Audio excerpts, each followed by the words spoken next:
God damn. I look stupid as shit with headphones on. Witchfire is a game I knew nothing about a couple days ago. I didn't even know it released. I saw about 20 seconds of gameplay on TikTok Live. I thought it looked pretty cool, so I impulse bought it like I do everything. But what I discovered was truly a gem among video game releases today.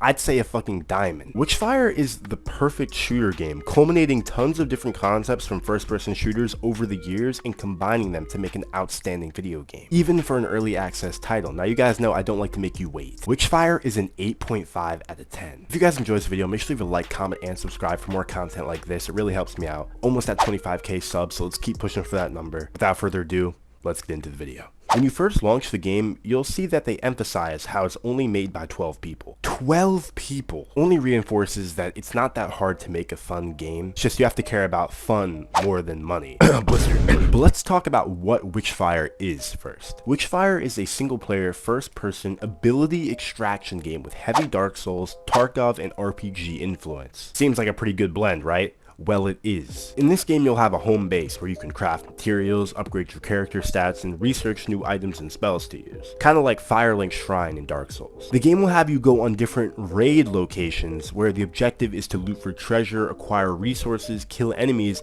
and either kill the boss of that location or extract with loot back to your home base. So a little bit of Tarkov, a little bit of Dark Souls, but a lot going on. Let's break down what makes this game individually so amazing. Let's talk about the combat first because it's the most important and it's pretty exciting in this game. Witchfire is a game filled with magic and specialties. So yes, you have your three main weapons, but you also have magic. You have goddamn powers, bro. Whether it's ice, fire, you have both a light spell and a heavy spell. This adds a lot to the combat because otherwise this would just be a regular shooter. There's also double jumping and dashing too, giving it more distance from a regular shooter to an ability shooter. Some of these spells are really cool too. For example, my heavy spell was to place down this bell of heaven that when I shoot it, it stuns enemies around me. So it's basically a two-step spell, which I think is awesome. You can combine your spells too to make some dope effects. For the actual gunplay, fantastic, and that's because it's different. The gunplay feels realistic and really good, but it's also not quite like any game I've ever played before. It's a mix of Far Cry 5 and like Dishonored. That's the best way I can describe it. But there are all types of weapons from shotguns to bolt action rifles to straight up ARs and SMGs. You also get a demonic weapon, which is essentially your power weapon that does a fuck ton of damage, but finding sufficient ammo for it can be really hard. These gun sound effects, the animations and weight, it's also handcrafted.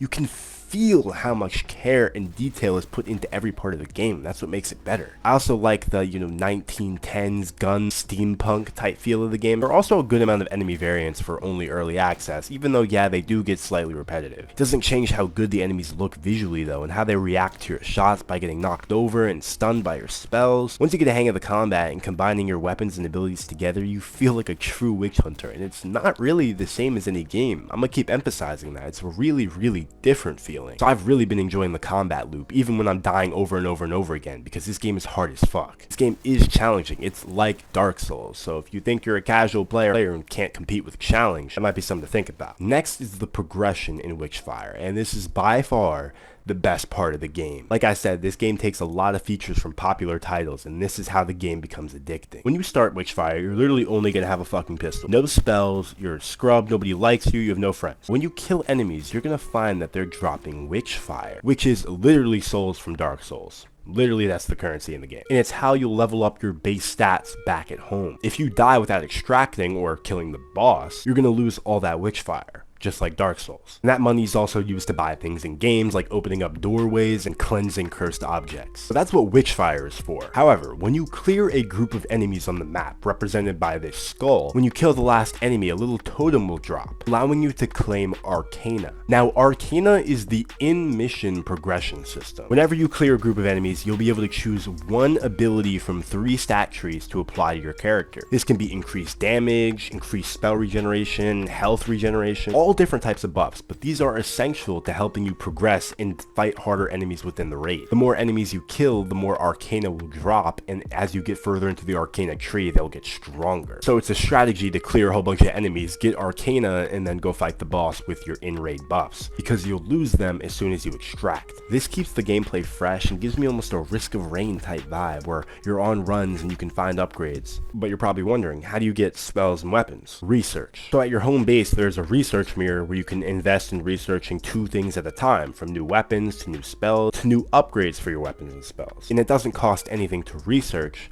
but time. For example, researching a new weapon may cost 30 minutes of time, but that time only starts progressing when you're in raid. So while you're killing and doing shit, that timer is unlocking new items for you. So this game has both an in-raid and out-of-raid progression system that are seamlessly integrated together to make it feel like you're always truly getting stronger and further into the game. You can upgrade everything you have too, from your weapons to your spells to your rings and relics to your base character's stats. It just feels really fun and addicting to progress, and it's pretty rare to find that these days. The maps are also important, but I have some bad news. Unfortunately, probably the worst part of this game is that there are only 2 playable maps right now. I know, it sucks. It's early access though. Can't believe I'm using that excuse. But don't get too down, alright? These maps still have 3 to 4 hours of experiences to go through each. How it works is you'll spawn at a random portal on the map, and there will be skulls and different icons for shit to do on your map. The skulls are groups of enemies, and depending on how big the horns are on that skull represents the difficulty of that group of enemies. There are also side objectives that can reap rewards and side mini bosses to kill, with tons of secrets on each map as well. Also, the map changes every time you play. Enemy groups will be moved around, side objectives will change. Each time you play, it's going to be different, which is key to replayability and fun here. It's also worth noting how beautiful and visually appealing these maps are. 12 people making this game, it runs amazingly, and the graphics are sexy as hell. Just everything really pops. The lighting, the detail,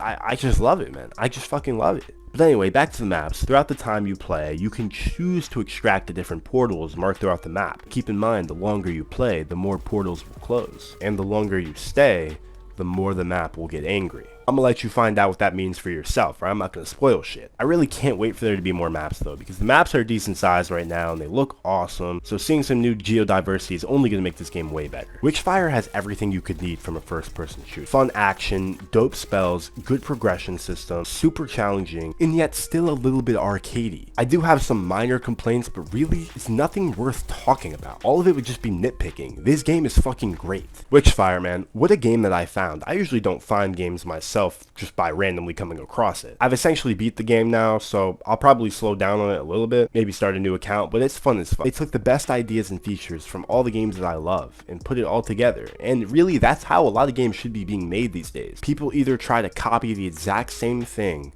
or do something too crazy. What you have to do is just take the best of everything and put it in one game, and it works, and it doesn't take a lot of people to do it. If you're on edge about buying it, I hope I pushed you over it. The only downside is the amount of maps for the price of the game. I know that can be a little bit weird. Witchfire is an 8.5 out of 10, guys. If you enjoyed this video, make sure to leave a like, comment, and subscribe for more content like this. As always, I'm Trelo, and I'll see you guys in the next one. Peace out.